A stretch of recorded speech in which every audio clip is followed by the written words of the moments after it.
Bueno, buenas noches a todos. El tema de hoy es mito sumerio, un mito que se llama Enuma Ilu Awilum, cuando los dioses eran hombres, y es un mito que lo que trata de explicar es eh,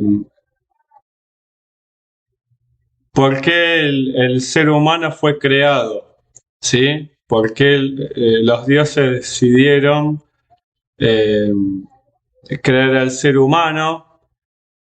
eh, y yo me voy a basar en unos estudios de un personaje español que se llama Jesús García Recio, donde él explica los distintos tipos de tradiciones que hay tanto en la tradición semita como sumeria de cómo fue creado el ser humano. Sí, cómo fue creado y el motivo por el cual fue creado. En un video anterior hablamos acerca del mito de Tana. El mito de Tana es un mito sumerio que ahora después en YouTube voy a mandar el enlace del video, donde explica en el prólogo que había unos personajes llamados Igigi, que también se mencionan en este mito, los cuales te da a entender de que empiezan a hostigar al hombre y lo nombra al hombre como colono. O sea, para el texto paleobabilónico este, llamado el mito de Tana, eh, nos da a entender en la introducción que eh, estos Igigi son originarios del planeta Tierra y los humanos no. Y hay un tema que podemos ver en las tradiciones que hay un intento de los sumerios y los semitas en el periodo tanto acadio, sumerio, paleobabilónico. Cuando hablamos del periodo acadio es más o menos entre el 2350 hasta el 2200. Después está el periodo de Ur, que es del 2240 hasta el 2000, y el periodo paleobabilónico, que es a partir del 1900-2000 hasta el 1600 antes de la era común. Ahora, cuando nosotros analizamos, acá vemos, por ejemplo, tres tipos de tradiciones de cómo se crea el ser humano. Tenemos la tradición sumeria, en la cual aparece la diosa Nintu con un ser humano con forma de niño. ¿Por qué? Porque según nos da a entender la tradición sumeria, el ser humano es descendiente directo de los dioses. Es mezcla de una diosa con un antiguo habitante de la tierra, y parece ser que entre ellos dos formaron al ser humano. O sea, nosotros vendríamos a ser híbridos para la tradición sumeria. Por eso después está la tradición de que los dioses le dan el fruto. ¿Por qué? Porque al ser híbrido necesitan una manera para poder procrear, porque el híbrido, los sumerios saben bien que el hibridaje no pueden procrear. Después tenemos esta versión de Prometeo formando al hombre desde la tierra. Y después tenemos al dios Num egipcio formando al hombre desde el adobe. ¿Qué tiene importante esto? Según la tradición sumeria, tiene varios tipos de tradición de creación, y ahora lo vamos a ver en la siguiente imagen. Porque los sumerios se empiezan a replantear qué es el hombre. Y eso es lo que habla Jesús García. Ya agregué una parte que parece ser una mezcla de esas dos tradiciones. Entonces, Rocío García lo que dice, José Rocío García lo que dice es que hay 4 tipos de tradiciones, que yo esas 4 tradiciones las divido en 2. Los mitos sumerios y los mitos semitas. Cuando hablamos de mitos semitas es el periodo paleobabilónico y el periodo acadio. Dentro del mito sumerio hay 3 versiones y eso se puede entrelazar también con los mitos semitas. Está todo altamente relacionado porque pues, los semitas y los sumerios conviven y empieza a haber préstamos religiosos, préstamos lingüísticos, y eso lo vamos a ver en un momento. Entonces, la primera teoría del mito sumerio, que es muy parecida a la tradición, por ejemplo, de los aztecas y los mayas, es que el hombre surge de la tierra y crece como el cereal y el vegetal. Vieron que cuando vemos mitología maya o olmeca, dice que el hombre surge de la tierra como el maíz. Bueno, en el caso de los sumerios, el hombre surge de la tierra como un cereal o un vegetal. O sea, cereal o vegetal, hay 2 tradiciones separadas, ¿sí? El otro es que el hombre emerge del líquido. Cuando habla del líquido, se refiere a la sangre. O sea, el hombre sale de la sangre de un dios, ¿sí? Por eso, en cierta forma, para los sumerios el hombre es divino. ¿Por qué? Porque es directamente descendiente de un dios. Ahora vamos a ver que esto tiene que ver un poco con el mito semita también, que es el de Numa Ilu Awilum. El hombre emerge del líquido, o sea, de la sangre, y de la sangre sale la carne y la carne se empieza a autocrear y el hombre sale de la carne, de la mezcla de la carne. Claro, sí, algo así. Supuestamente esa tradición del islamismo tiene un origen en una tradición sumeria. O sea, eso es sumerio. El hombre sale de la sangre y la sangre empieza a formar eh, la carne y después la carne se moldea. Ahora después vamos a ver bien el mito, que es la tradición del dios Enlil. O sea, la tradición de la gente que sigue a Enlil. Ahora después lo vemos que es el que está abajo. Que es conocido como el himno de la asada. ¿Sí? Por el tema de la hoz, la asada como para sembrar una semilla. Y hay otras tradiciones. Y después el otro, que es el que vemos en el mito de Tana, el hombre es colocado, es un colono.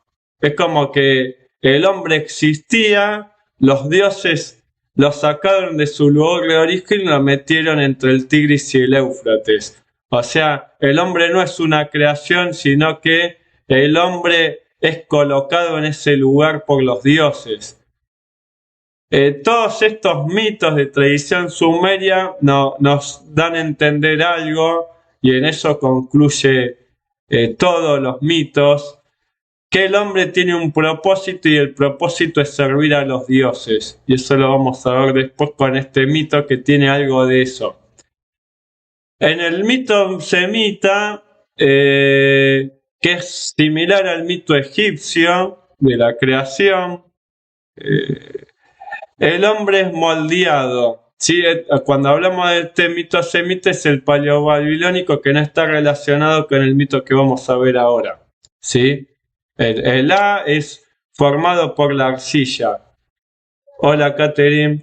O sea que al ser formado por la arcilla, vieron que el dios egipcio de la creación es Num y es un alfarero y forma el cuerpo, como vimos en la imagen, por medio de la arcilla. En el caso sumerio es igual, se forma el adobe, la arcilla, y con eso se moldea el hombre. O sea, el hombre es un prototipo de algo. Y después el otro que está relacionado con el mito de la asada y con el mito sumerio de que el hombre emerge del líquido, pero agrega algo más el mito semita. Se mezcla con la sangre de un dios y ese dios, eh, ese hombre que es formado, mezclado sangre, o sea, se mezcla el dios con otro ser, por eso hablamos de hibridaje, es moldeado por una diosa, ¿sí? O sea, eh, una diosa se mezcla con otro dios, o sea, la sangre, que son de distintas razas, y es moldeado por una diosa que es la diosa Nintu. Eso que nos hace pensar que supuestamente cuando dice que la diosa Nintu moldea al hombre es porque lo tiene en el vientre. Y hay un mito relacionado en el cual habla, por ejemplo, de que hay una diosa, que en ese caso no es Nintu, es otra diosa, que se ofrece para tener hijos ella con unos seres que habitaban en la tierra, que eran inferiores, que se los trate como una especie de simios, y esta diosa eh, ¿cómo se dice? Se ofrece para tener hijos con ese personaje y empieza a tener hijos y son híbridos. O sea, en el mito sumerio es interesante que es híbrido. Y en el semita copia algo de eso, por eso después tenemos en la tradición del árbol de la vida. Según la tradición semita, el árbol de la vida, el hombre estaba prohibido comer del fruto. Según la tradición sumeria, el dios le da el fruto. O sea, los dioses le dicen que tienen que tomar el fruto porque si no, no puede procrear. Claro, está la tradición de Lilith también, que era muy bien, que vendría a ser que viene a ser también la luna, la oscuridad, la noche. Eh, Esta Nintu, que es la que forma al hombre, es la Ningursak de los sumerios. Nintu es la transformación en babilonio, en paleobabilónico, que viene a venir de Ninti. Ninti es la señora de la costilla. En acadio ese Ninti se transforma en Nintu, que viene a ser la señora eh, la señora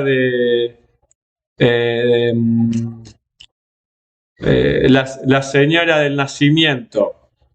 Y en sumerio Ninti tiene doble sentido, señora de la costilla y señora de los vivientes. Eso tiene que ver un poco con el tema de Eva en la cultura judeocristiana, que a Eva se la saca de la costilla y se la proclama como madre de los vivientes. O sea, hay un paralelismo ahí en el cual esta diosa llamada Ninti, eh, que está en un mito que es el mito de Enki, o sea, la esposa de Enki viene a ser Ninti, o sea, Enki vendría a ser Adán, Ninti vendría a ser Eva en ese mito. Ninti significa señora de la costilla y a la vez, o sea, Ti significa costilla y vivos o vivientes. Entonces, tiene doble sentido en sumerio. O sea, lo que explica en la Biblia, en sumerio es una palabra que lo explica. O sea, pudo haber sido que la tradición esa venga de la traducción del nombre de esa diosa que viene a ser la primera mujer. Ahora, según la versión semita, que es la paleobabilónica, Nintu no es la esposa de Enki, es la esposa de Anu. Digo, la hija de Anu y la esposa de Enlil. O sea, Anu tiene una hija que se llama Nintu, que viene a ser la hermana de Enlil, y Enlil y Nintu forman una pareja y ellos son los que crean al hombre. Es un poco complicado porque hay varias tradiciones, pues tenés que el que crea al hombre también es Enki, pues tenemos la de Enki Ninti, pero hay varias tradiciones.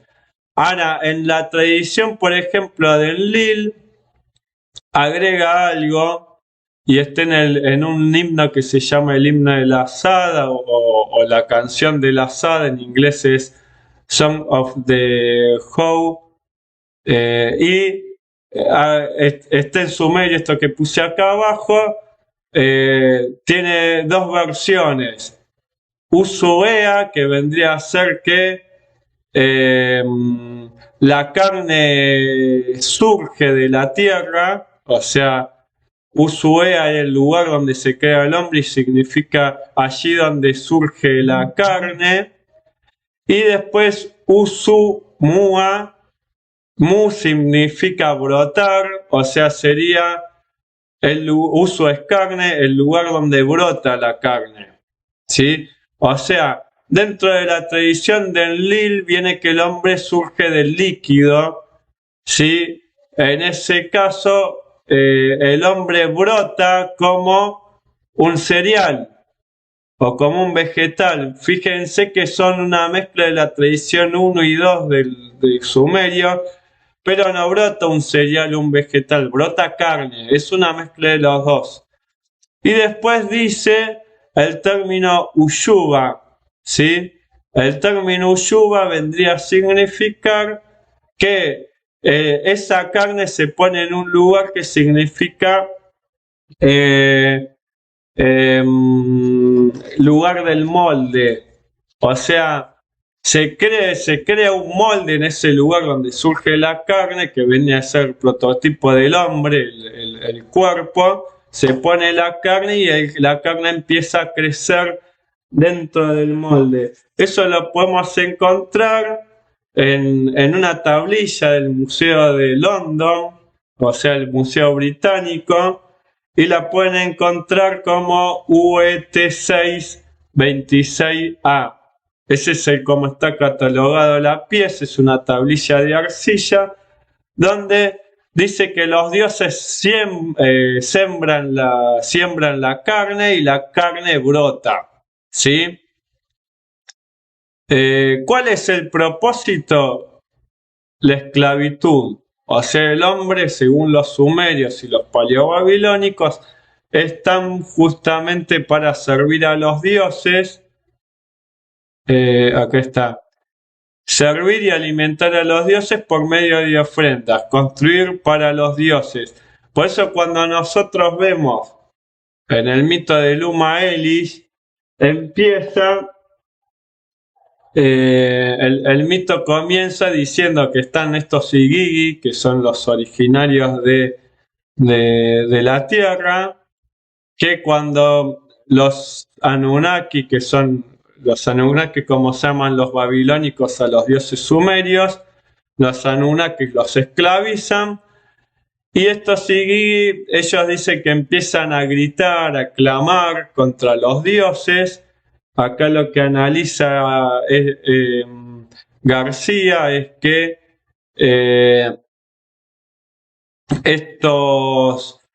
este término de clamar y gritar tiene que ver con revueltas, ¿sí?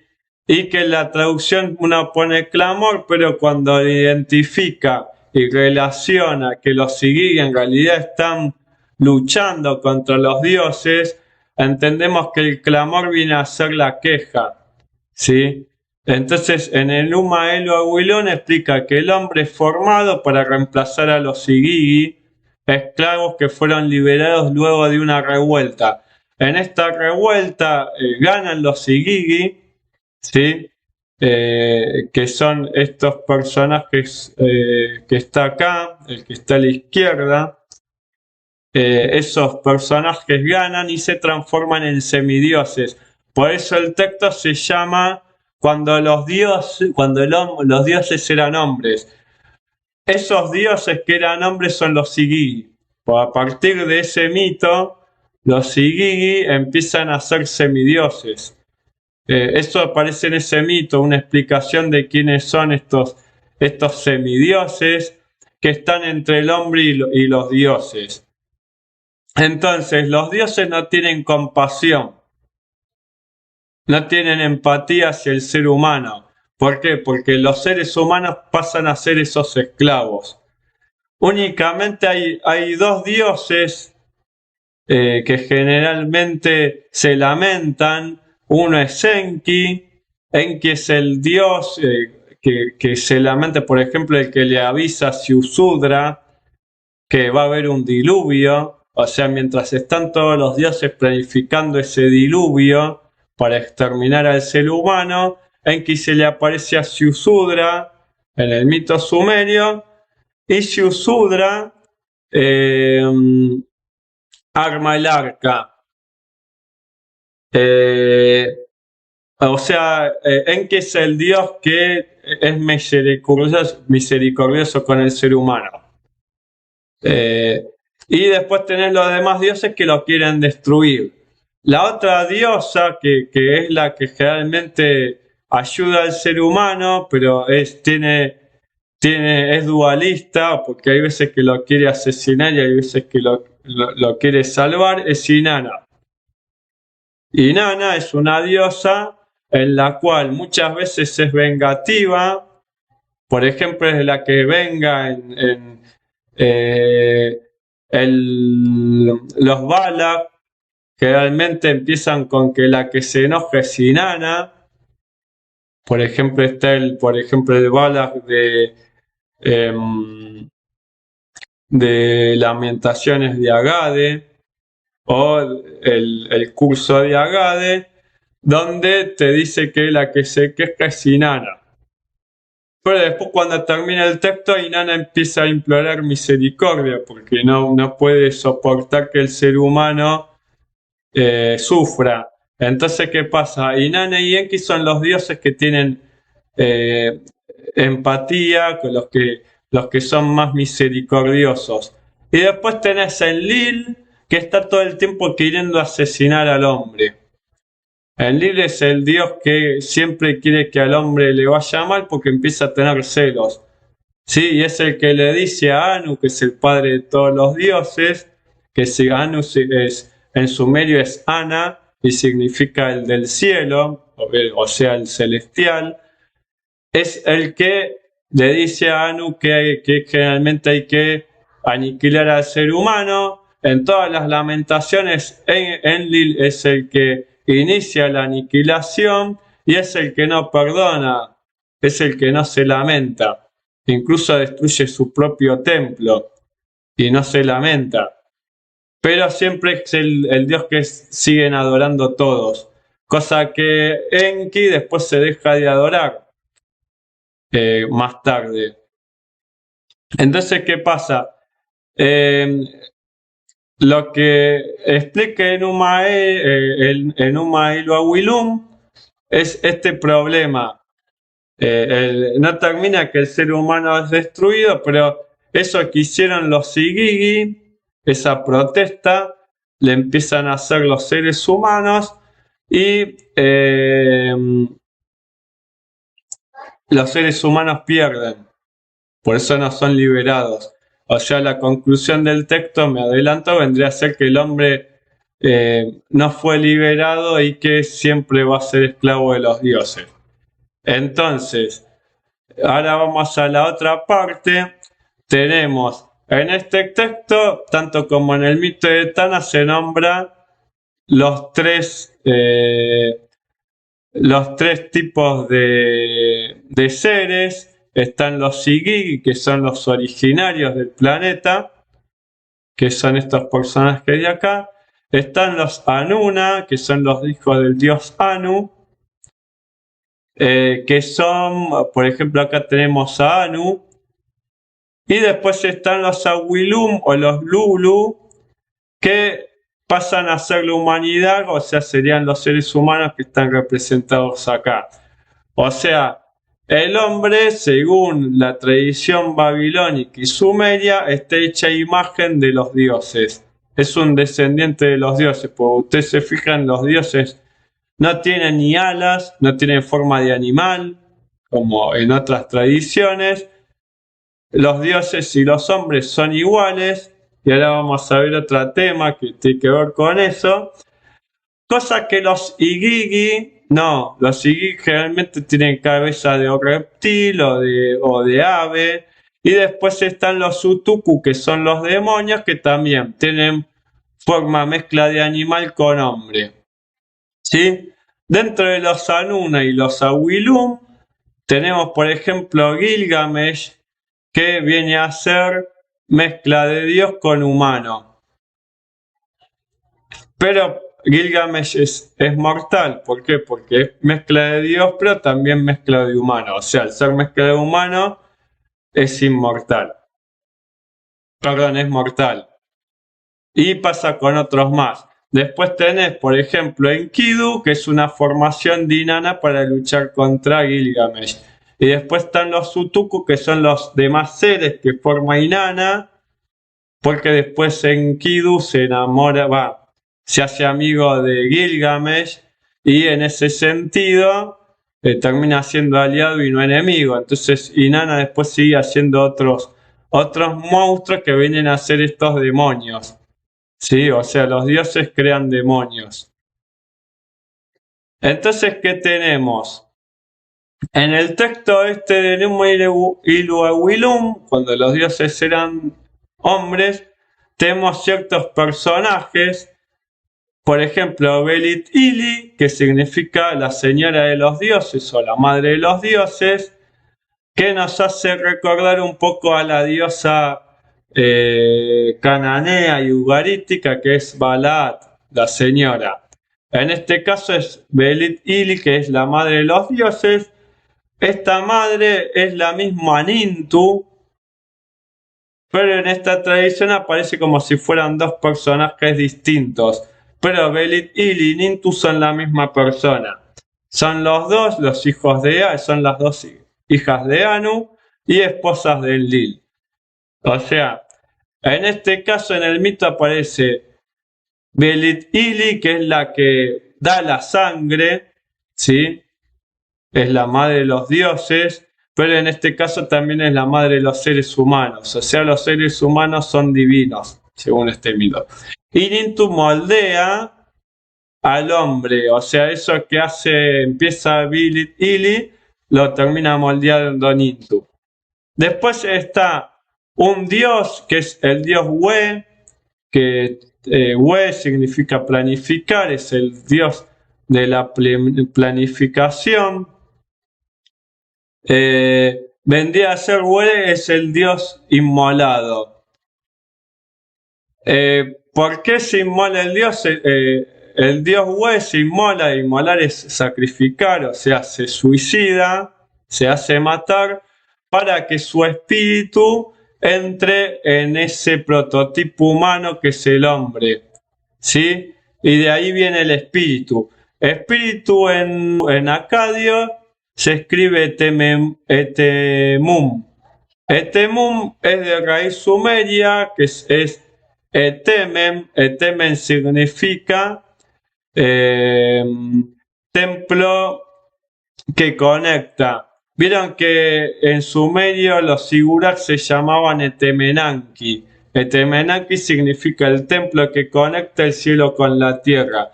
O sea, en cierta forma el espíritu es una especie de templo interno que hay dentro del ser humano.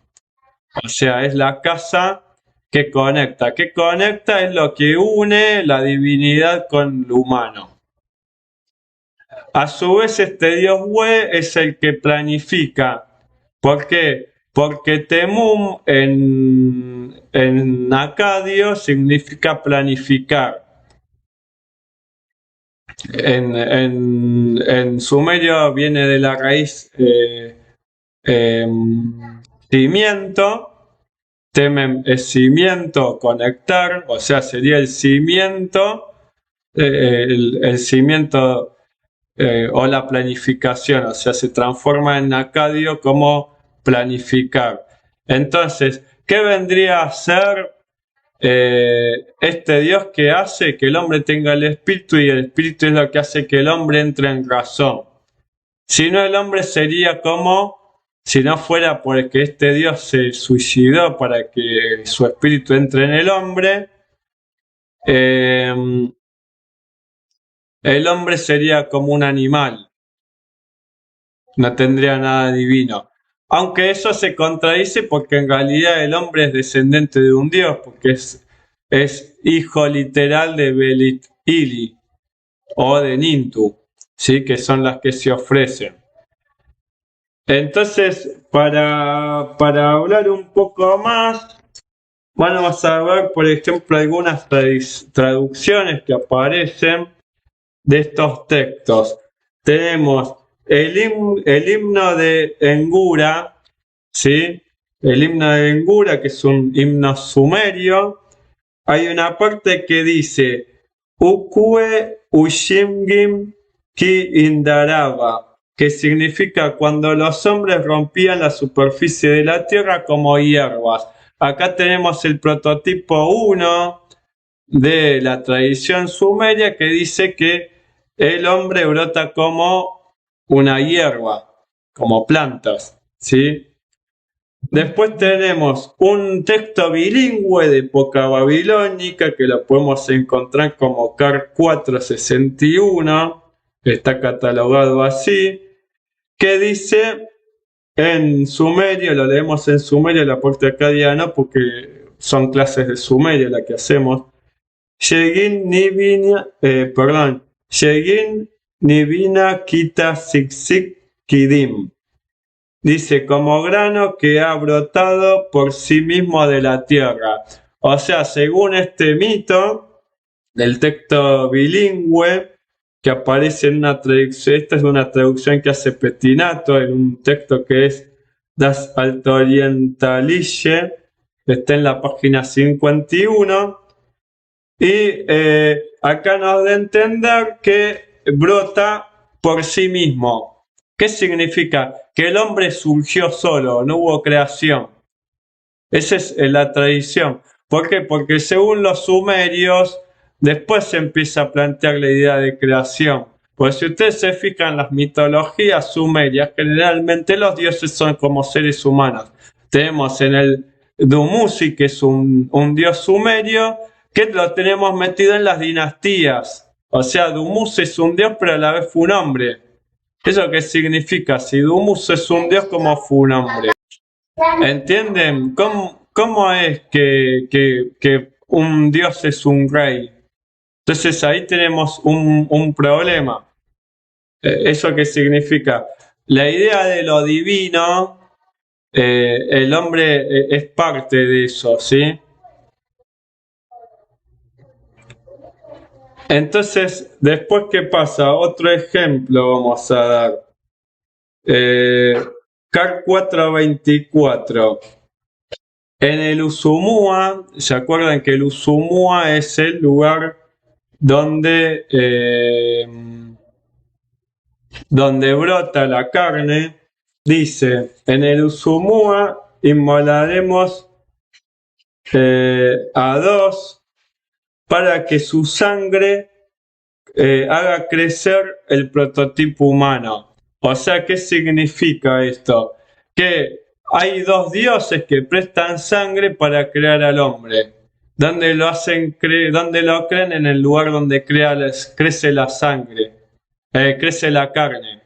¿Eso qué significa? De la sangre, de lo líquido, como habíamos hablado nosotros antes, se forma la carne y de esa carne se pone en el lugar del molde que habíamos hablado y se va formando dentro del molde la carne hasta crear al ser humano. Después tenemos el otro texto que es Gilgamesh Enkidu y el inframundo, donde habla de que la humanidad fue instalada, o sea, la humanidad no es del planeta Tierra, sale de otro lado. ¿Qué dice? Numum Namlulu Bangagra Aba. Cuando la simiente de la humanidad fue establecida, o sea, fue colocada, el hombre se salió de otro lugar y llegó al planeta Tierra, o sea, es un extranjero. Y después tenemos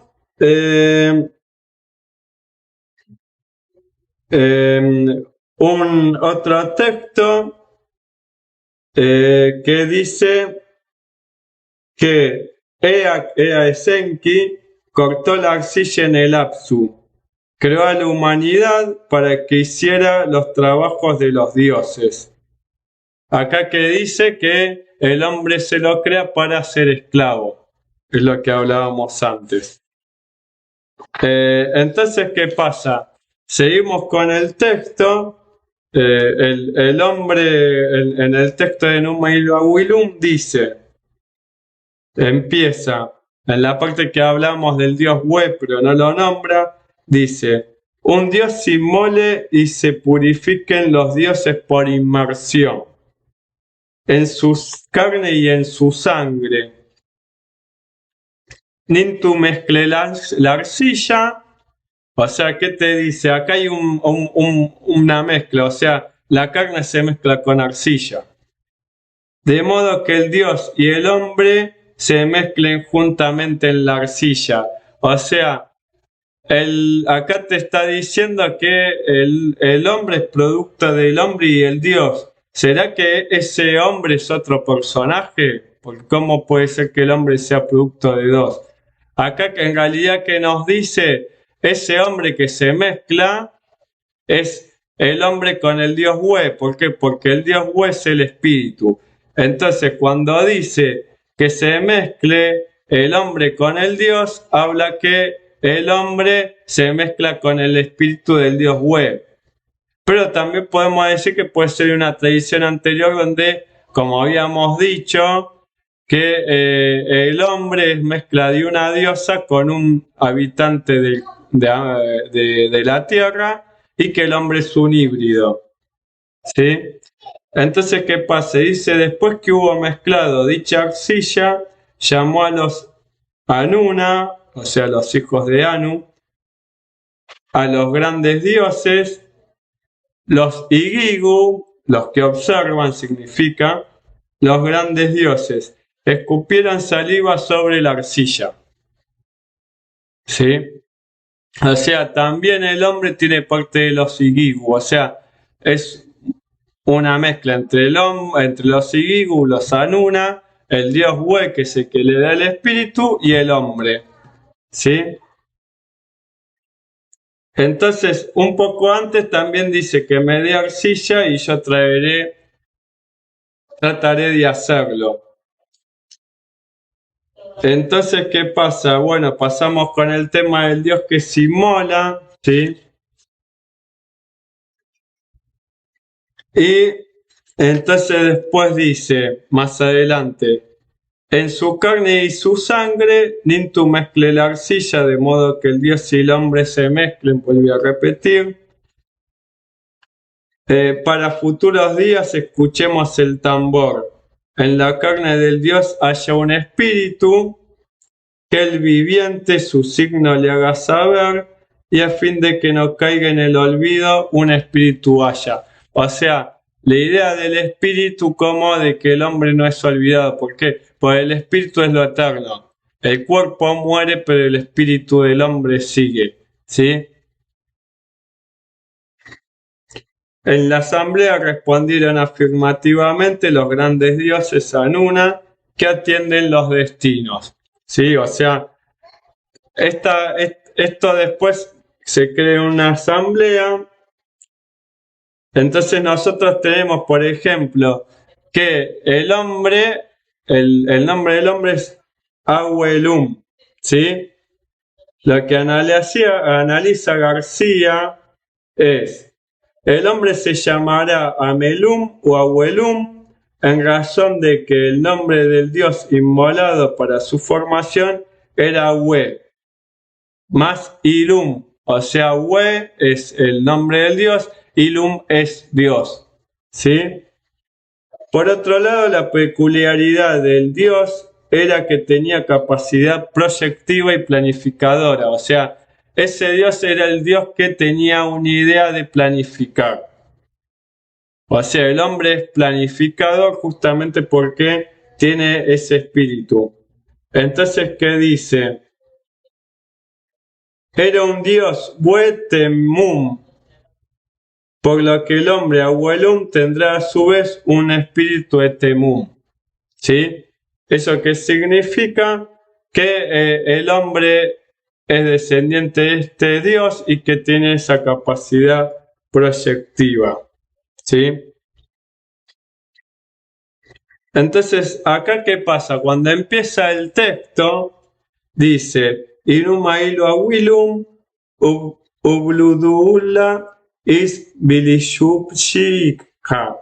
Cuando los dioses, en vez de hombres, llevaban el trabajo, soportaban la prestación de los dioses era grande, o sea, de los Igigi. El trabajo era pesado, enorme la fatiga, pues los grandes Anunnaki septuple trabajo hacían llevar a los Igigi. Ahí es la introducción del texto, después empieza la rebelión y ahora después sigue con el tema de el hombre fabricado, ¿sí? Entonces, por medio del espíritu el hombre es inmortal, que es lo que hablamos, y ahora vamos a hablar acerca de lo que termina el texto, la rebeldía del hombre.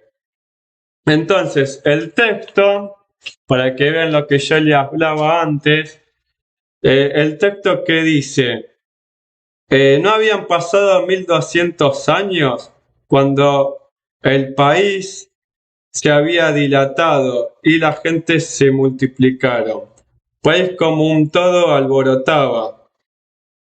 Con su ruido el dios andaba inquieto, Enlil escuchó su clamor y habló a los grandes dioses. Se ha hecho pesado el clamor de los humanos. Ahora, ¿qué pasa? Si relacionamos con los Igigi, vamos a leer lo que dice los Igigi. En la línea 72, dice, mientras se escuchaba el clamor de los Igigu, era fuerte el clamor que escuchamos. Esa es la línea 77 y 79. ¿Eso qué significa?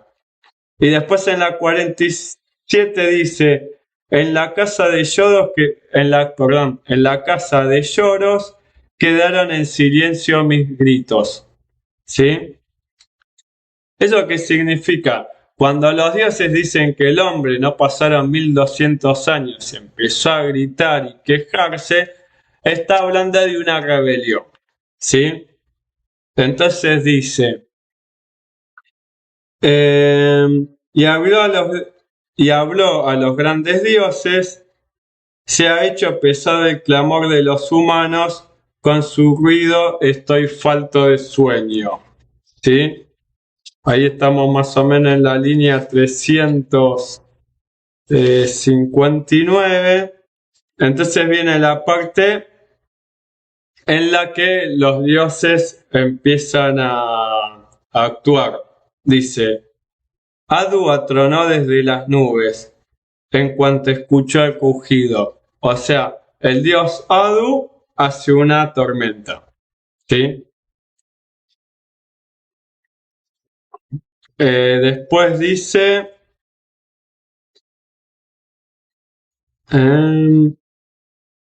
bueno, aparece más, bueno, los gritos del país. Y después, bueno, empieza a decir, este es el tema cuando habla del diluvio, como un pote su rugido rompió, después está todo roto, y dice el rugido del diluvio. O sea, acá tenemos envuelto en este mito que después de los 1200 años hay y un poco más, pues el hombre se revela y los dioses después empiezan a actuar, hay un diluvio, ¿sí? Después de la parte que habla del diluvio está todo roto. Más adelante dice, había entonces un tal Atramhasis es el Noé sumerio, el Siusura sumerio, cuyo dios era Enki, a quien tenía su oído abierto. ¿Sí? El tema de oído abierto es un simbolismo de que Atramhasis o que Siusudra era una persona atenta a los que su dios Enki hablaba. Conversaba con su dios y él, su dios, con él conversaba. Diariamente imploraba sin cesar, ofrendas de incienso llevaba por las montañas. ¿Sí? O sea, este personaje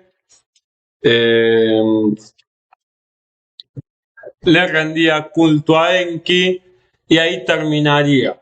Ahora, ¿qué sucede? Vamos a seguir pasando las imágenes. Acá tenemos imágenes, ven, estos vendrían a ser representaciones de dioses menores, ¿sí? Vendrían a ser representaciones de los Igi o de los Utuku, que eran demonios. Y después acá tenemos al dios Anu, ¿sí? Que en cierta forma puede ser después Marduk. Acá tenemos, por ejemplo, a la diosa Bilit Ili, ¿sí? Y acá están las personas que le entregan las ofrendas. Acá tenemos otra representación de Nintu o Bilit Ili, ¿sí? Donde aparece con dos cabezas humanas y dos hombres pareciera que están hambrientos. Pero esa vendría a ser la esposa de Enlil, ¿sí? Y después acá tenemos el modelo de Nintu. Después, ¿qué nace el hombre? Acá vemos la idea de el hombre nacido desde el vientre, básicamente. Y bueno, hasta ahí sería el video. Y bueno, no sé si tenés alguna pregunta. Pero básicamente la idea del video era ese, ver las distintas tradiciones en cuanto a lo que pensaban los sumerios y los semitas o acadios o paleobabilónicos en ese periodo. Y más que nada era eso. Elegí el tema de Inuma Wilón porque es interesante que habla de otros seres que existían antes del hombre y que estos seres eran originarios y que los que terminan rebelándose son los mismos que después en el mito de Etana habíamos hablado que son los que tratan de eliminar al hombre, o sea, los hostigan. Bueno, vamos a hablar acerca de la fábula de la serpiente y el águila y el mito de Etana. Generalmente uno lo conoce como la leyenda de Etana y el águila, ¿sí? Este texto es de tradición oral y se compone de manera escrita, posiblemente es el texto más antiguo, en el año 1800, 1900 antes de la era común. El mito se compone en dos partes. Primero sería la fábula del águila y la serpiente, y luego al final está el mito de Etana, ¿sí? Y yo voy a hacer según el análisis de un libro que se editó en la Universidad de Chile en 1984, que es Etana, un estudio comparativo. Ellos hacen una especie de análisis de crítica textual donde investigan los distintos textos según la tradición. Y él considera que hay consideran ellos dos que hay tres tradiciones. Está la tradición neoasiria, que es de la época de Usurwanipal, que está aproximadamente, se compone en el 635. Está la tradición paleobabilónica y, bueno, que la paleobabilónica está tanto en acadio como en sumerio, la versión. Y después está el otro texto que es la segunda versión de que sería el neobabilónico, ¿sí? Habría un prólogo. Este prólogo se piensa que se construye en época paleobabilónica y paleosiria. ¿Por qué?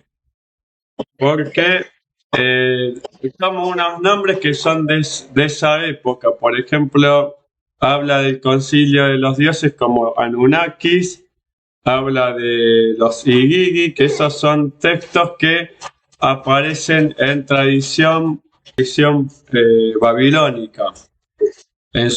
Cuando uno ve en idioma sumerio no aparece el término Anunnaki ni el término Igigi, sino que son términos que se usan posteriormente. Los Anunnaki que toman los babilónicos vendrían a ser los hijos de Dios Anu, o los que vienen del cielo. Los Igigi son unos personajes que según los mitos babilónicos ellos existen desde antes de los seres humanos y vendrían a ser los originarios del planeta.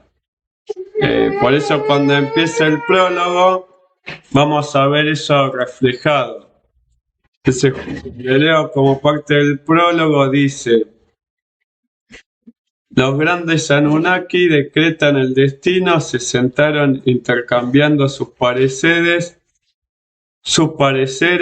acerca de la Tierra. Los que crearon las 4 regiones, o sea, cuando hablo de las 4 regiones son las divisiones. Después, más adelante, dice: los Igigi eran hostiles a la humanidad. Ahora hay que tener en cuenta que este prólogo en cierta forma introduce el texto que vamos a leer después. La humanidad vendría a ser la tierra, los que viven en la tierra, y los Igigi son los que viven en el primer cielo, ¿sí? Entonces ahora cuando leemos el texto, según este prólogo, cuando habla de que los Igigi son hostiles contra los seres humanos, los Igigi en las fábulas serían el águila y los seres humanos es la serpiente. Esto según el texto paleobabilónico. Hola Camila, ¿cómo estás? Pero no es lo que en realidad es según la tradición sumeria. En la tradición sumeria vos tenés que el águila vendría a ser Enlil y la serpiente vendría a ser Enki, o sea, los dos dioses en conflicto. Pero este texto, al producirse en época paleobabilónica, le sacan un poco de contexto de la fábula. Ahora, al ser de tradición oral, es muy posible de que esta fábula venga de una región que está en Irán que se llama Jirov. Hay una ciudad en Irán que es Jirov, donde aparecen representaciones de esta fábula en forma en distintos sellos, brazaletes, en objetos que tenían. O sea, hay iconografía de esto, ¿sí? Entonces después cuando sigue dice, acá como es babilónico, habla de Ishtar. Ishtar vendría a ser Inanna, y dice: Ishtar, un pastor para el pueblo, no pude encontrar. Ahí habla del rey que sería Etana. Un rey busca para la ciudad. O sea, lo que explica el texto en el prólogo es que no hay rey. O sea, se está eligiendo quién puede ser el rey que gobierna a los humanos. Cuando uno ve los textos, por ejemplo, la genealogía de los reyes, te dicen que Etana es el primer rey que funda Kish. Etana, dentro de la historia, vendría a ser contemporáneo a Gilgamesh, porque Gilgamesh funda Uruk en el año 2900 antes de la era común, y Etana funda Kish en el mismo periodo. O sea, Kish y Etana y Gilgamesh son históricamente, según los relatos que tenemos escritos, son contemporáneos. Eso es para que se ubiquen más o menos. Entonces, ¿qué dice? Enlil inspecciona los distritos del cielo, eh, el cetro, la corona y el cayado yacen depositados ante Anu en el cielo. O sea, todos los cetros que tiene el rey, que puede tener el rey, está en el cielo. Y esto es importante para ver el final. Mientras continúan buscando, no hay consejo para su gente. O sea, mientras ellos buscan al rey, la gente está en anarquía. No hay quien gobierne. Y después dice, entonces la realeza bajó del cielo. Este término, la realeza bajó del cielo, es sumerio, pero se nota que los babilónicos lo adaptan. Y este prólogo es el mismo que utilizan luego los asirios. ¿Sí? O sea, cuando habla de la realeza que baja del cielo, en realidad simbólicamente vendría a ser que los dioses le dan el poder. Pero en el mito de Tana vamos a ver que esto parece literal. Pero según la versión asiria, cambia al final y Etana muere. Pero según la versión babilonia, Etana sigue vivo. Entonces, cuando aparece la fábula empieza con que, ahora voy a ir pasando a la imagen, hay un mito que está también relacionado, que es el que Inanna, en este caso Ishtar, planta un árbol. Acá vemos a Inanna frente al árbol y hay una representación muy buena que hay artística que encontré en DeviantArt, que es una página de internet, puse ahí el link, donde hay muchas representaciones interesantes de mitos. Cuando Inanna planta el árbol, este es Inanna, hay un problema, entra un conflicto. ¿Por qué? El águila pone su nido, acá está el hino del águila, en la copa del árbol, y la serpiente pone su nido en la base del árbol. Ven que acá dentro del árbol están los huevos de la serpiente. Y acá hay un problema. Como todos sabemos, generalmente el águila es hostil a la serpiente. Entonces hay una especie de conflicto entre la serpiente y el águila. Eso es según el mito de Inanna y el árbol Julupus. Hay un conflicto y este conflicto hace que el águila, que estábamos hablando de que según los babilónicos son los Igigi, y la serpiente, que vendrían a ser los seres humanos. Como bien en el prólogo dice que los Igigi eran hostiles, y ahora en este sentido acá pasa lo mismo. El águila es hostil a la serpiente, que para este texto mitológico es el ser humano que habíamos hablado, que estaba en anarquía. Entonces, ¿qué pasa? Acá está el dios Udu, que en el texto babilónico se transforma en Shamash, y los asirios toman el mismo nombre porque los asirios adoran también al dios Sol, que es Shamash. ¿Y qué pasa? El águila y la serpiente hacen un juramento delante de este dios. Dice, el juramento que juraron ante el valiente Shamash, al que transgrediere los vínculos de Shamash, que Shamash lo entregue para el mal al verdugo. Aquel que transgrediere el pacto de Shamash, que la montaña le quite su paso, que el arma puntiaguda se dirija derecho a él, que la trampa, la maldición de Shamash, lo derribe y lo case. Cuando hubieron jurado el juramento por el mundo inferior, se levantaron y subieron a la montaña. Cada día vigilaban. Entonces, ¿qué pasa? Acá, esta serpiente y esta águila hacen un juramento ante Shamash. El juramento era que ninguno tenía que pelear con el otro. Hola Arias, ¿cómo estás? Y acá empieza el problema, porque más adelante, acá tenemos la imagen, que esto es de Jirov, donde vemos a la serpiente luchando contra el ave. Y ahora vamos a ver qué parte refleja del mito. Dice, cuando la serpiente, acá tenemos la serpiente de Jirov también, cazaba animales salvajes, leopardos y leones. Acá tenemos la serpiente tratando de cazar un leopardo. ¿Sí? Según el mito dice que la serpiente vivía comiendo leopardos y leones. El águila dice que comía, dice, se alimentaba de cabras, gacelas y todo tipo de ganado y de bueyes, ¿sí? Esa es la alimentación que tenía el águila.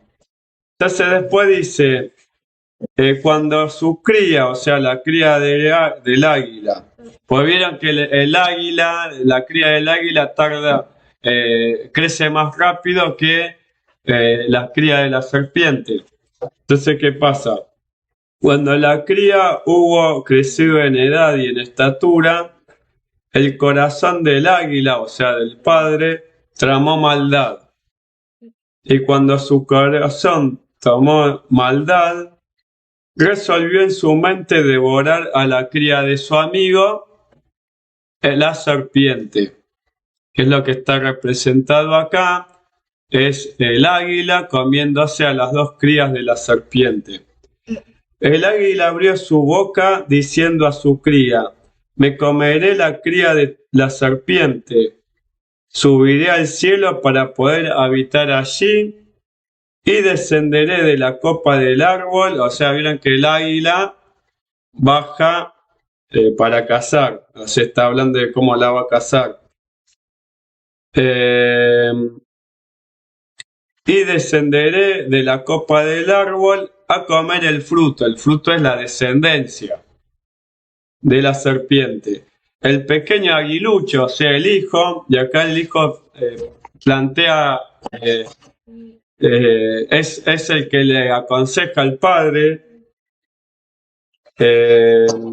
abrió su boca y le dijo, no comas, padre mío, la red de Shamash puede agarrarte, la trampa, la maldición de Shamash puede derribarte y casarte, porque pues el hijo le está recordando que había hecho un pacto con el Dios.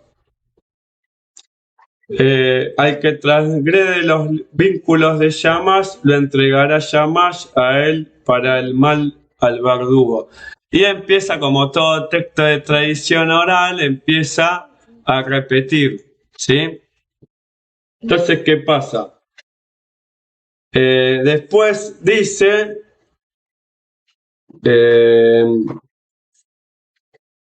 pero él no oyó a su hijo, no atendió las palabras de su hijo, descendió y devoró la cría de la serpiente. Hasta ahora todo es igual, o sea, se nota que los asirios copiaron tal cual la historia.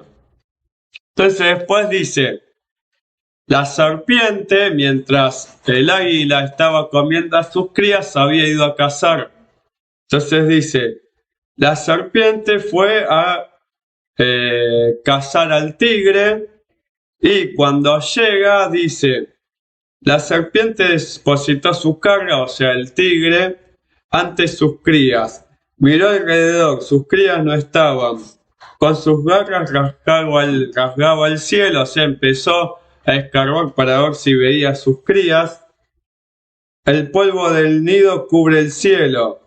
O sea, se da cuenta la serpiente que hay polvo del nido, ¿dónde? En el cielo, o sea, que fue el águila.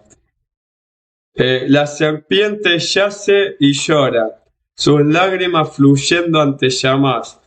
En ti pongo mi confianza, valiente Shamash. Al águila extendí mi buena voluntad,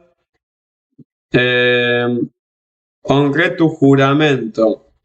No puse maldad contra mi amigo. Ahora su nido está entero, pero mi nido está destrozado. El nido de la serpiente ha llegado a ser una alegría. Tus aguiluchos están enteros, mis crías no están. Bajó y demoró mi descendencia. Shamash, que el que persigue, el que hace maldad, te le devuelva maldad. Tu red es amplia en el campo, tu trampa es el lejano cielo. Que el águila no escape de tu red, el hechor de maldad y la abominación que ponen maldad contra tu amigo. O sea, acá lo que hace la serpiente es clamar a Shamash para que cumpla con lo que él había dicho que iba a pasar si alguien transgredía. Entonces, ¿qué pasa?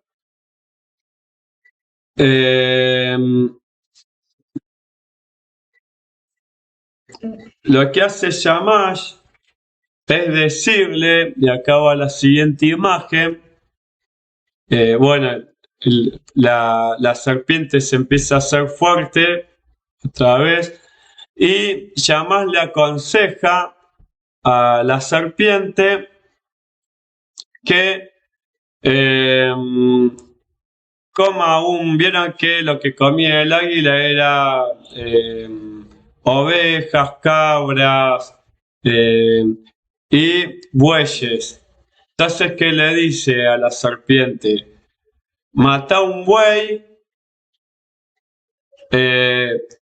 y anida en el vientre, o sea, mata el buey, le come toda la parte hasta llegar al estómago y se esconde ahí. Entonces Shamash le dice, si vos haces eso, va a venir el águila y va a ver el buey y el águila va a querer comer. Cuando el águila coma, le dice Shamash como mandamiento, arranca sus alas, sus alones y con tu garra desemplúmalo, ¿sí? Y luego tíralo dentro del pozo. Entonces, ¿qué pasa?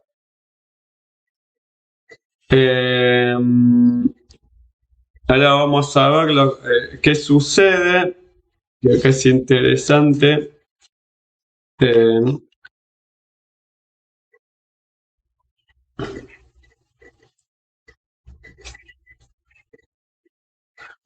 Entonces dice, cuando la serpiente alcanzó al buey salvaje, abrió su interior, rasgó su vientre, plantó su morada en su vientre.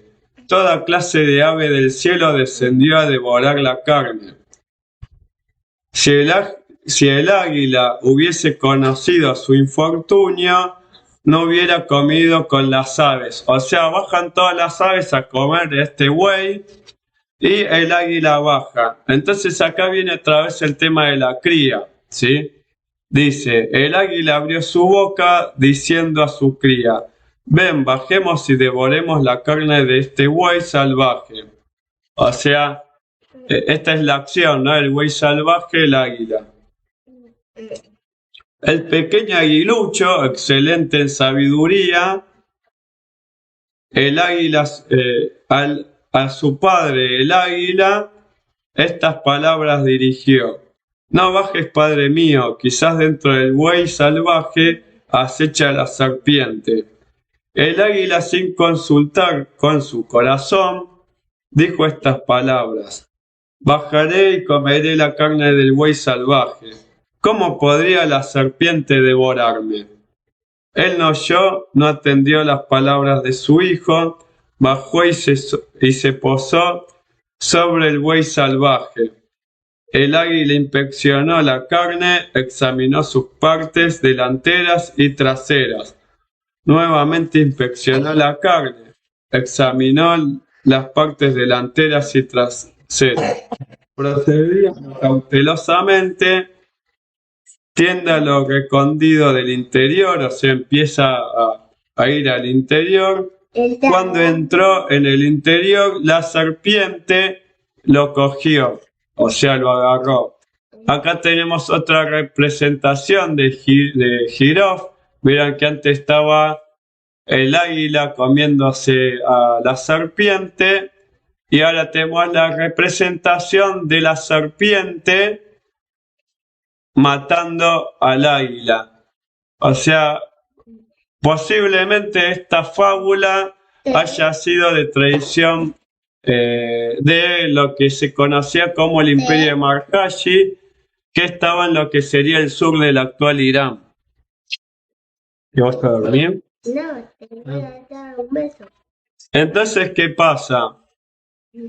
Acá vemos un poco el reflejo de lo que vendría a ser, cómo se plasma la tradición oral en las cosas cotidianas de las personas del sur de Irán, pero este texto parece que termina siendo algo que termina siendo muy conocido en Mesopotamia, y por esta razón los babilónicos utilizan esta fábula. ¿Por qué? Porque tiene mucho de la cultura de ellos también.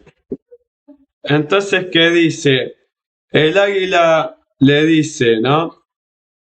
Ten compasión de mí y te haré un regalo.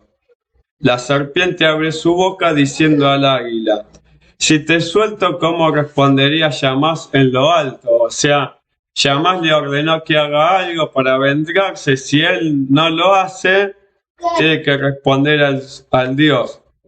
Tu castigo se tornará contra mí. Entonces la serpiente arranca las alas, los alones y sus garras.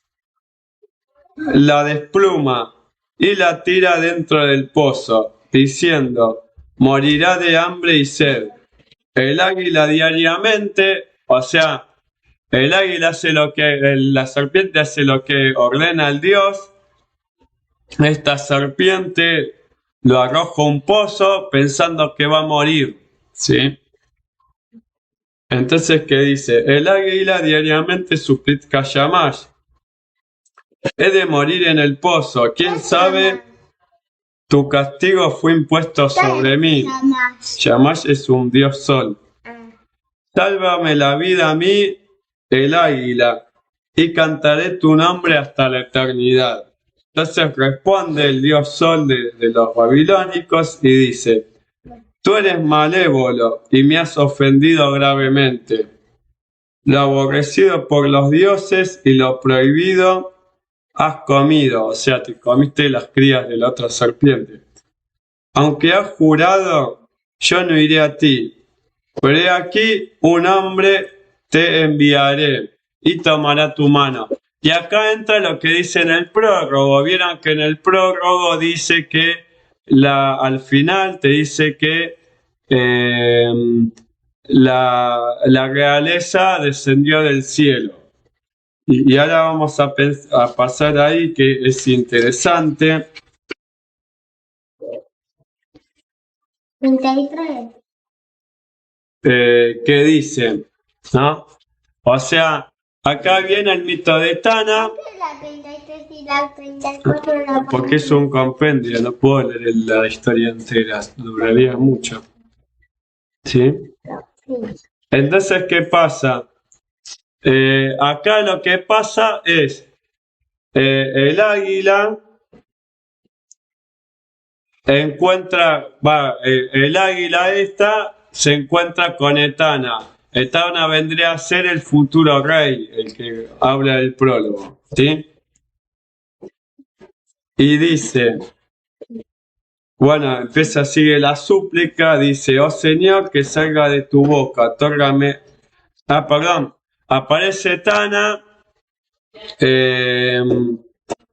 y suplica, o sea, eso que suplica el águila, ahora empieza la súplica de Tana, que es como empieza el mito de Tana.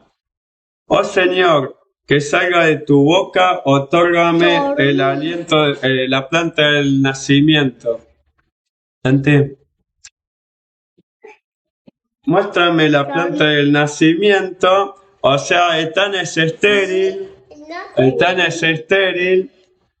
Dante, déjame explicar. Cálmate, sentate acá. Te vas a caer. Dormir.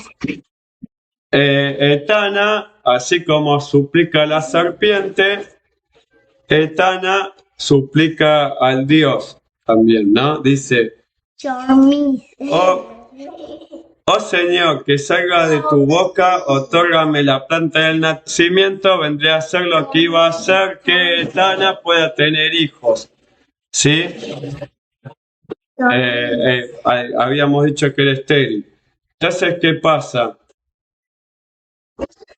Le empieza a decir, otórgame la planta del nacimiento, muéstrame la planta del nacimiento, quita mi carga y produce para mí un nombre. O sea, la carga es que no podía tener hijo. Él produce un nombre, el nombre es el hijo. Quita mi carga y produce para mí un nombre.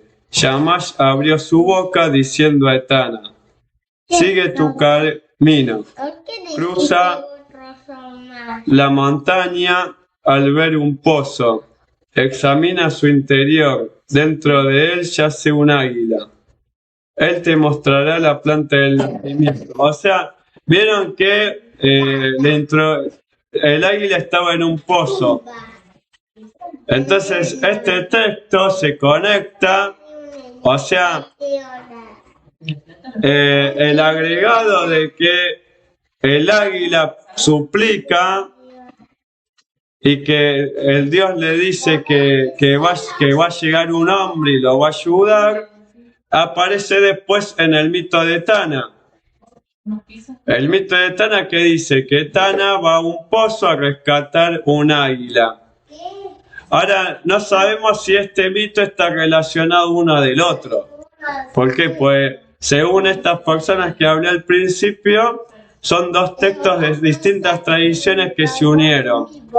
Para unir este texto, el texto de la fábula del águila y la serpiente, que debería morir el águila, termina siendo deformado y le agregan que el dios Udu, como no la puede salvar, mandó un hombre.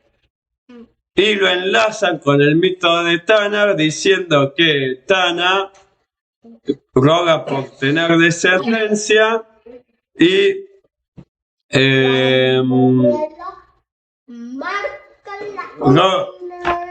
roga para tener descendencia, y entonces lo que hace es enganchar diciéndole que lo busca en el pozo. ¿Entienden? Entonces lo busca en el pozo. Y ahí viene el diálogo entre Tana y el águila, ¿sí? Entonces dice,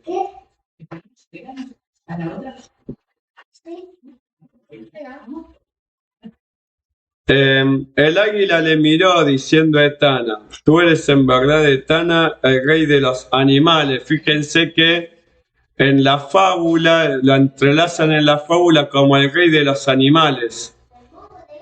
O sea, lo que en realidad está diciendo es como le enlazan con la fábula, como diciendo el rey de los animales. Tú eres Etana, levántame de en medio del pozo y te daré descendencia humana. Hasta la eternidad cantaré tus alabanzas. Etana dice estas palabras al águila. Si yo salvo tu vida, dame la planta del nacimiento. O sea, acá empieza el diálogo. Y ¿qué le dice el águila? Yo te daré la planta del nacimiento. Cuando Etana escuchó esto, llenó el frente del pozo con agua. O sea, Etana lo empieza a alimentar al águila pues habíamos hablado que el águila estaba herida. El águila estaba herida y la empieza a alimentar. Luego de empezar a alimentar, le enseña a volar, ¿sí? Le enseña a volar y mientras le enseña a volar, el águila le dice, o sea, el águila dice que la planta del nacimiento está en la casa del dios Shamash o el dios Udu. Y ahí empieza la parte del mito interesante, que es cuando el águila lo lleva al cielo a Etana. Acá tenemos la parte, esto es un rollo cilíndrico donde está Etana, ¿sí? Dice, arriba yo te elevaré al cielo de Anu, sobre mi pecho, pon tu pecho, sobre las plumas de mis alas, tus brazos. Ven que está el brazo de Etana en el ala. Sobre su pecho él puso su pecho, sobre las plumas de sus alas él puso sus manos, sobre sus costados él puso sus brazos.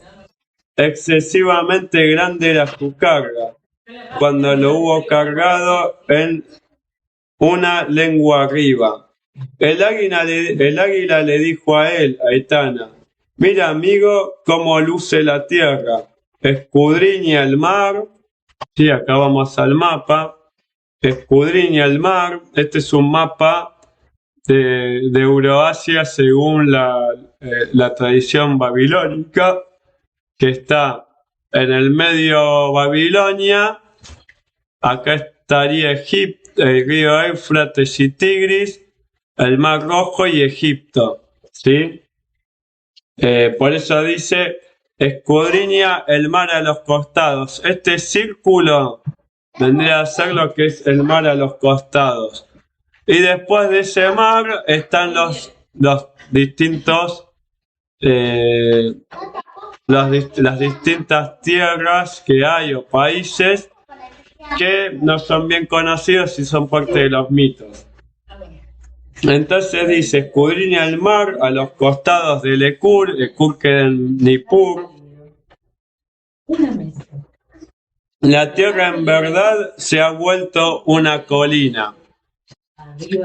El mar se ha tornado en agua de arroyo.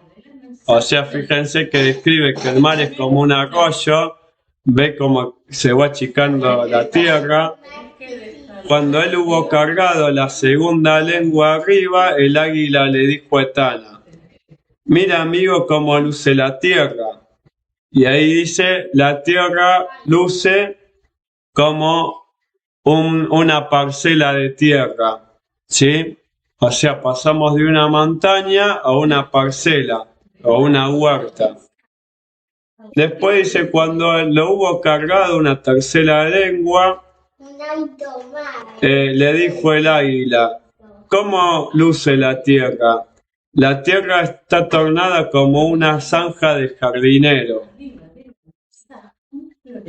Después hubieran ascendido al cielo y le dice, ¿cómo se ve la tierra?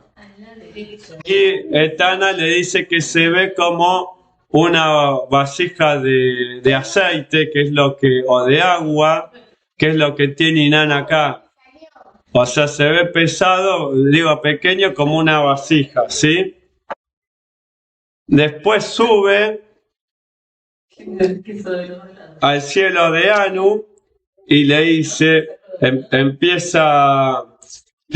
cuando llega al cielo de Anu, dice, mientras yo miraba en torno, la tierra desapareció y sobre el ancho del mar mis ojos no pudieron deleitarse. O sea, ¿qué sucede acá? Hay un momento que Etana no puede ver el planeta. Ahí es cuando llega a donde está el dios Udu. ¿Por qué? Hola, ¿cómo está? Llega hasta la morada del dios Yamas, que vendría a ser el sol. Entonces, ¿qué sucede acá? Lo que vemos en el relato de interesante es la descripción de cómo se va viendo la Tierra a medida que él va saliendo. Hay una versión, que es la versión del sumerio, que te dice que la Tierra se convierte en una estrella primero, y que luego de convertirse en una estrella, cuando llega a la casa del dios Sol, el planeta se deja de ver. Sí, justamente es interesante. Ahora vamos a ver algo de lo que decía que comentan de temas existenciales. Que después lo que sucede, hay dos versiones. Miren que según la fábula del águila y la serpiente, por la maldición debería morir el águila. Pero en el mito de Etana no puede morir. ¿Por qué? Porque Etana tiene que tener descendencia. Entonces tenemos la versión asiria, que dice que cuando llegan al sol, esto que hace que él vea que no ve la tierra, hace que entre en pánico y empieza a quejarse al águila diciendo que quiere volver. Cuando se empieza a forcear, el águila y él caen precipitadamente, y te empieza a decir, ahora leo como dice, dice, una lengua se precipitó, el águila bajaba y él a su lado. Una segunda lengua se precipitó, el águila bajaba y él a su lado. Una tercera legua se precipitó, el águila bajaba y él a su lado. O sea, acá lo que estamos viendo es que caen en picada, y después dice, el águila cayó y él a su lado. El águila ha sido magullada y Etana, y esa parte está rota. O sea, seguramente si el águila muere, Etana también. Esa es la versión asiria. Cuando vemos la versión babilónica, está asociada al mito de Etana, no a la fábula. Entonces, la versión babilónica, el final es feliz.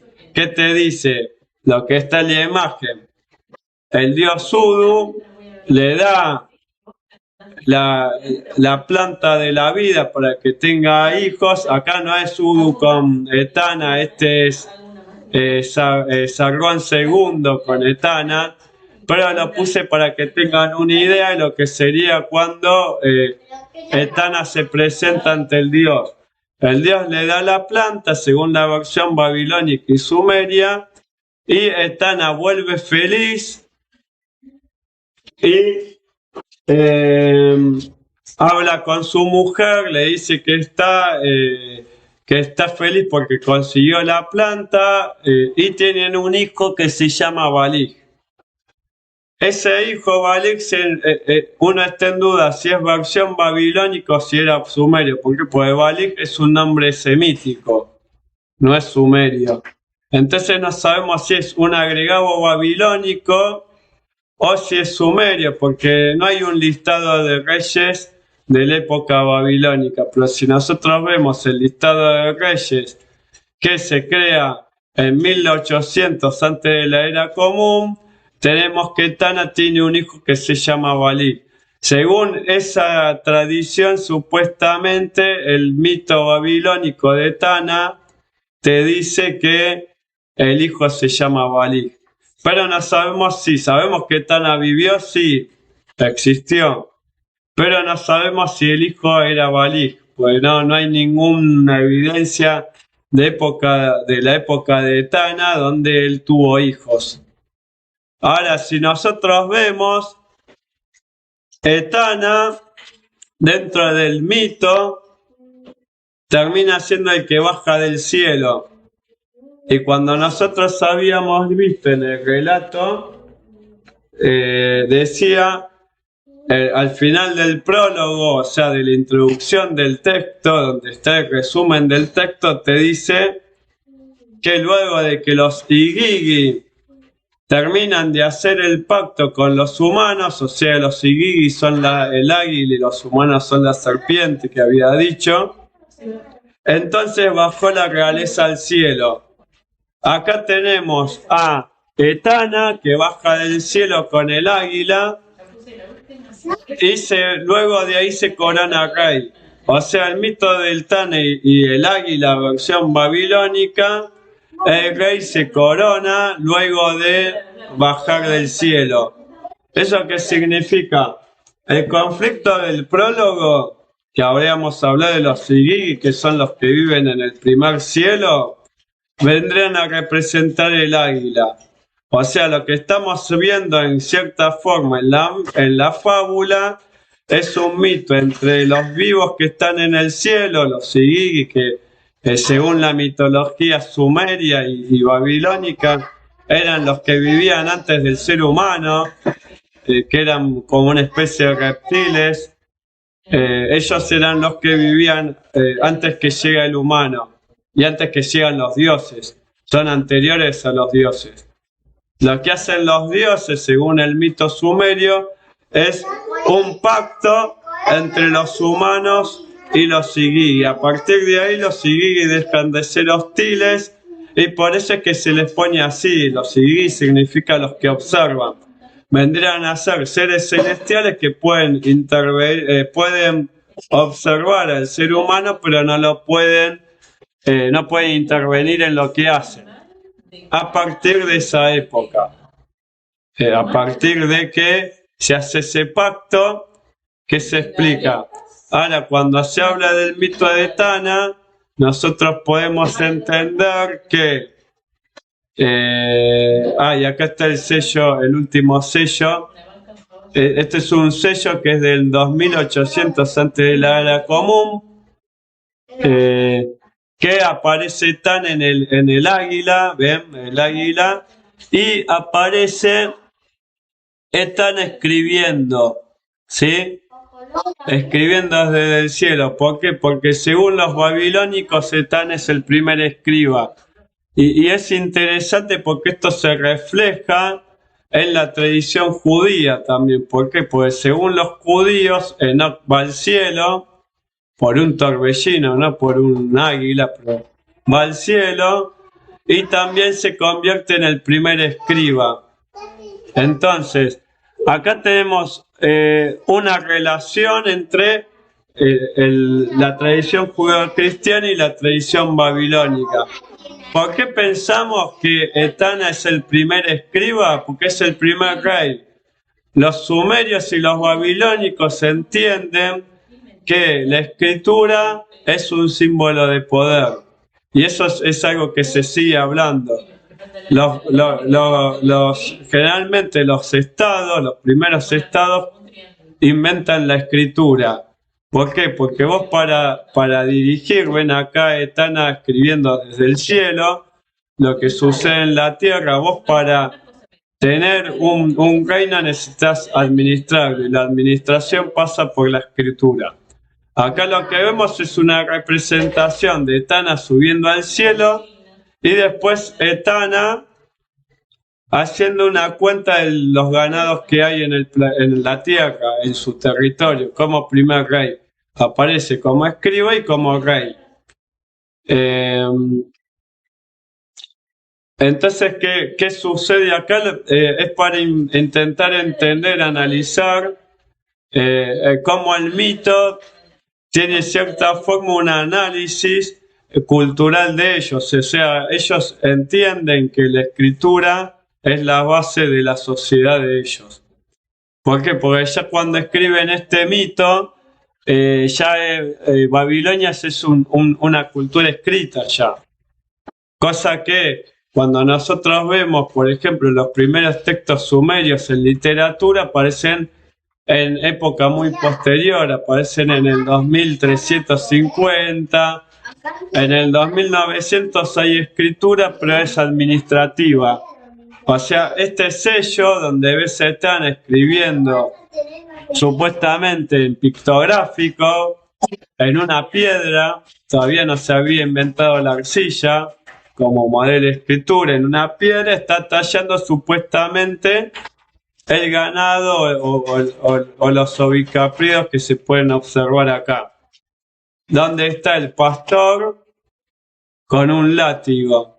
Del otro lado podemos ver el león, los dos leones mirando hacia arriba y el águila con Etana. Y acá podemos ver una especie de animal que tiene forma de león pero cabeza de águila. ¿Sí? Y acá tenemos la parte en que vieron que en el mito te dice que la serpiente vio que había tierra en la copa del árbol, en el cielo. Acá podemos ver al águila con las serpientes en la copa del árbol que plantó Inanna. O sea, esta representación que te dice, empezaría acá, el águila comiéndose las serpientes, después sigue Etana volando con el águila, o sea, luego de que Etana lo salva, y después el final es Etana como rey escriba. O sea, este rollo cilíndrico te describe paso a paso lo que hay en el mito.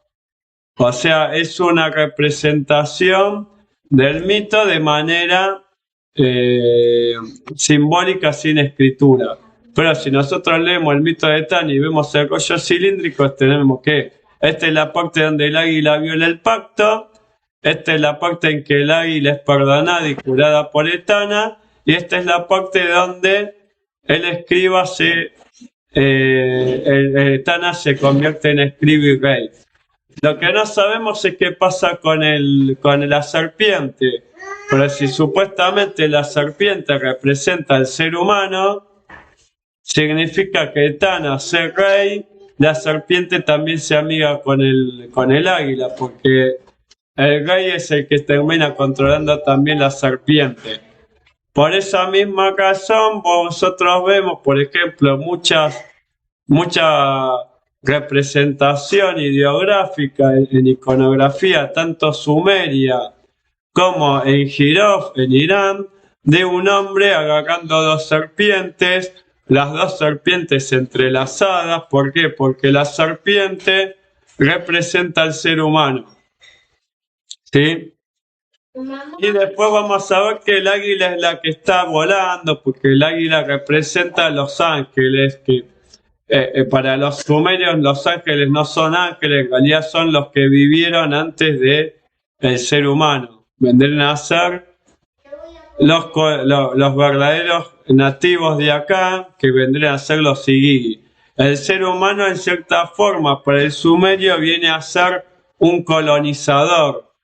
Por eso vieron que cuando hace la introducción, fíjense en esta parte, ¿sí? Los divinos 7 contra el pueblo obstruyeron las puertas, contra los colonos. O sea, el pueblo obstruyó los 7 dioses obstruyeron las puertas sobre primero dice contra el pueblo es el ser humano, y después vuelve a repetir la misma frase, pero dice contra los colonos obstruyeron las puertas. ¿Eso qué significa? Que los sumerios no se consideran de la tierra. O sea, ellos creen que vienen de otro lado. Cuando nosotros leemos los mitos de los dioses, eso lo podemos ver en un mito que se llama Cuando los dioses eran hombres. Cuando los dioses eran hombres, empieza de que estos Igigi eran esclavos de los dioses. Los dioses terminan ganando la guerra y le dicen a los Igigi, bueno, ustedes pueden... Sí, es interesante. Ustedes pueden pueden estar en el planeta Tierra, pero solamente en el cielo. Y no pueden intervenir con el humano. Eso es lo que se pacta, o sea, lo mismo que se pacta con el mito este de la fábula del águila y la serpiente, o sea, marcan la misma idea. Entonces, ¿qué pasa? Este pacto que supuestamente le hacen los Sigigi en el año, supuestamente, según la cronología sumeria y babilónica, en el año 450.000 antes de la era común, lo rompen en el 2900 en época de Tana, porque el prólogo empieza que los Sigigi son hostiles. O sea, esta fábula cuenta lo que pasa entre el pacto que se hizo en el 450.000 y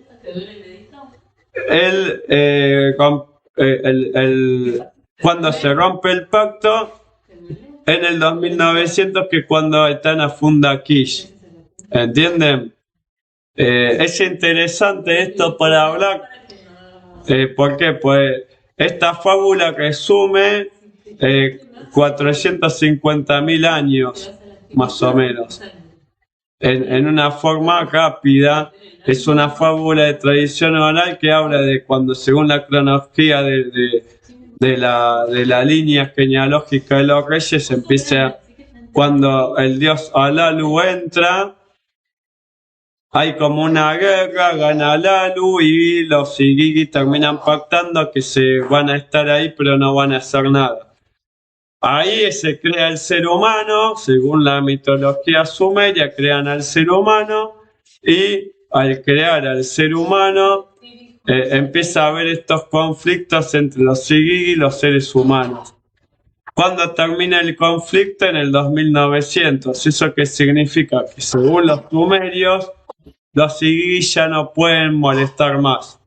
¿Por qué? Porque ganaron las dos batallas, la batalla de Tana y la batalla que tuvieron con Alalu. Entonces es como que ya perdieron y ellos están ahí pero no intervienen. Ese sería el sentido de la historia esta. Pero no sé si alguien tiene alguna pregunta, si no creo que ya está bien.